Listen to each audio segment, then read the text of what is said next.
Hello' guys, welcome to my channel.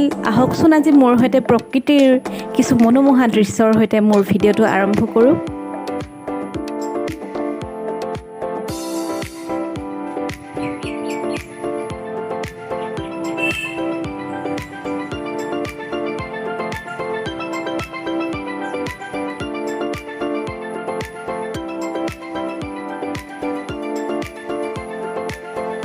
হৈছে ছজিনাৰ গছ আৰু ইয়াৰ পৰা পাতকেইটা লৈ ল'ম।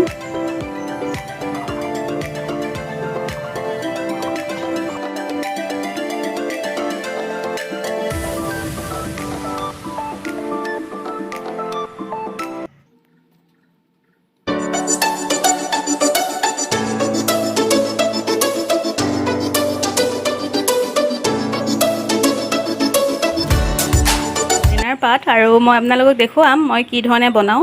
হয়তো আপোনালোকে খাই পাইছে, তথাপি মই বনোৱা ৰেচিপিটো আপোনালোকক দেখুৱাবলৈ মন গ'ল, সেইবাবে মই আপোনালোকৰ লগত শ্বেয়াৰ কৰিম আৰু আপোনালোকে ভিডিঅ'টো চাই থাকিব। আৰু এয়া হৈছে ছজিনাৰ ঠাৰিবোৰৰ পৰা মই পাতকেইটা ওলাই ল'লোঁ আৰু এইবোৰ ভালদৰে ধুই পেলাই মই কাটি ল'ম। আৰু খুবেই উপকাৰী হয় শৰীৰৰ বাবে আৰু খাবলৈও খুবেই ধুনীয়া হয়। এই ধৰণে মই সৰু সৰুকৈ ছজিনা পাতখিনি মই কাটি লৈছোঁ আৰু আপোনালোকেও এই ধৰণে সৰু সৰুকৈ কাটি ল'ব।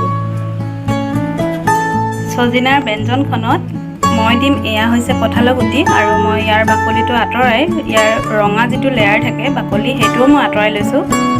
আৰু আমাক লাগিব এয়া লৈছোঁ মই কালাৰ দালি আৰু এইটো মই ভালদৰে ধুই লৈ ইয়াৰ পৰা পানীটো আঁতৰাই লৈছোঁ। মই 2 ঘণ্টা আগতে এইটো তিয়াই থৈছিলোঁ, এইটো ভালদৰে সিদ্ধ হৈ গৈছে।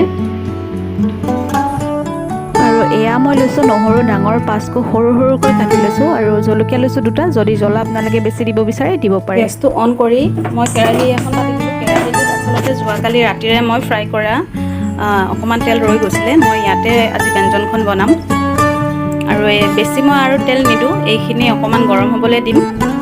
সেইটো গৰম হৈ গ'ল আৰু মই কাটি লোৱা নহৰু আৰু জলকীয়াখিনি ইয়াতে দি লৈছোঁ।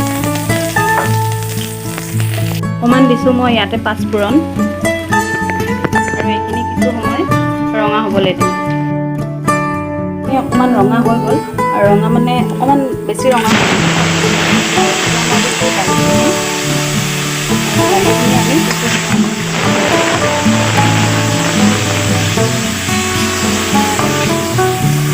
এতিয়া মোৰ দালিখিনি অকণমান ফ্ৰাই কৰা হৈ গ'ল আৰু ইয়াতে মই দি দিম কঁঠালৰ গুটিকেইটা আৰু এইখিনি কিছু সময় আমি ফ্ৰাই কৰি ল'ম।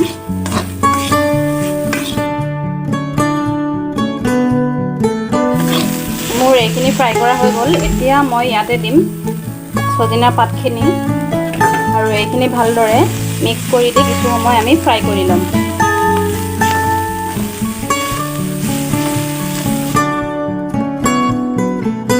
এইখিনি মোৰ ফ্ৰাই কৰা হৈ গ'ল আৰু ইয়াতে মই সোৱাদ অনুসাৰে নিমখটো দি দিম আৰু ইয়াত হালধি নিদিওঁ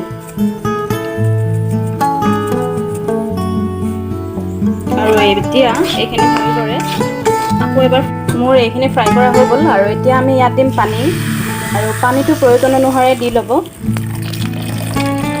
এইখিনি অকণমান অকণমান উতলি আহিব ধৰিছে আৰু এতিয়া আমি ইয়াতে দিম খাৰ, কলৰ খাৰ আৰু এইখিনি এতিয়া ভালদৰে মিহলাই দিম।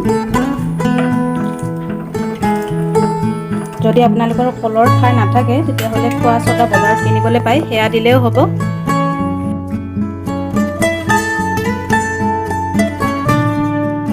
এতিয়া ভালদৰে লাৰি দিছোঁ, প্ৰায় এইখিনি সিদ্ধ হৈ আহিছে আৰু ইমান ধুনীয়া কালাৰ হৈছে আৰু এতিয়া আমি ভালদৰে মিক্স হৈ যাবৰ বাবে এডাল হৈছে ফুটনি, এডাল বাঁহেৰে বনোৱা। এনেকুৱা আপোনাৰ মাৰ্কেটত বহুত ধৰণৰ পায় আৰু এডাল হ'ল বাঁহৰ আৰু এডালেৰে আমি ভালদৰে এবাৰ মিহলাই দিম।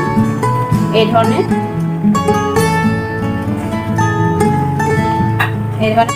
ফুটনিৰে ভালদৰে মিহলাই দিয়াৰ পিছত ইমান ধুনীয়াকৈ মিহলি হৈ গৈছে আৰু মোৰ প্ৰায় ব্যঞ্জনখন হৈ আহিছে।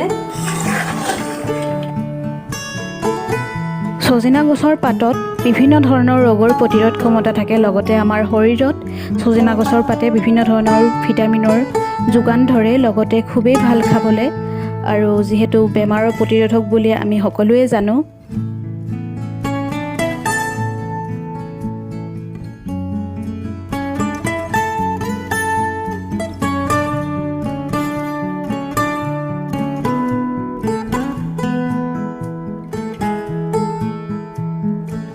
গাইছ, আশা কৰোঁ আপোনালোকে কুশলে আছে আৰু ময়ো কুশলে আছোঁ। আৰু খুবেই গৰম আছিলে আজিৰ দিনটো। এতিয়া সময় হৈছে সন্ধিয়া 5টা আৰু মই দিনৰ ভাগত বনাইছিলোঁ ছজিনা পাতৰ এখন সুন্দৰ খাৰৰ ব্যঞ্জন আৰু খাবলৈ খুবেই ভাল লাগিল। আৰু যিহেতু গৰমৰ সময়ত এই ধৰণে পাতলীয়া ব্যঞ্জন আমাৰ শৰীৰৰ কাৰণে খুবেই উপকাৰী আৰু আপোনালোকে ঘৰতে এবাৰ ট্ৰাই কৰিব আৰু কেনেকুৱা পাই জনাবলৈ নাপাহৰিব। আৰু যদি মোৰ চেনেলত আপোনালোকে নতুনকৈ আহিছে তেতিয়াহ'লে চেনেলটো প্লিজ ছাবস্ক্ৰাইব কৰিব আৰু তাৰ ওচৰত থকা বেল আইকনটো প্ৰেছ কৰি তাৰ অলটো প্ৰেছ কৰি দিব। তেতিয়া মোৰ আহিবলগীয়া নতুন ভিডিঅ'ৰ ন'টিফিকেশ্যনসমূহ আপোনালোকে আগতীয়াকৈ পাব। আৰু যদি ভিডিঅ'টো ভাল লাগিল তেতিয়াহ'লে এটা লাইক কৰিব। আগলৈ আকৌ নতুন ভিডিঅ'ৰ সৈতে মই আপোনালোকৰ মাজলৈ আহিম। আজিলৈ ইমানে, ধন্যবাদ।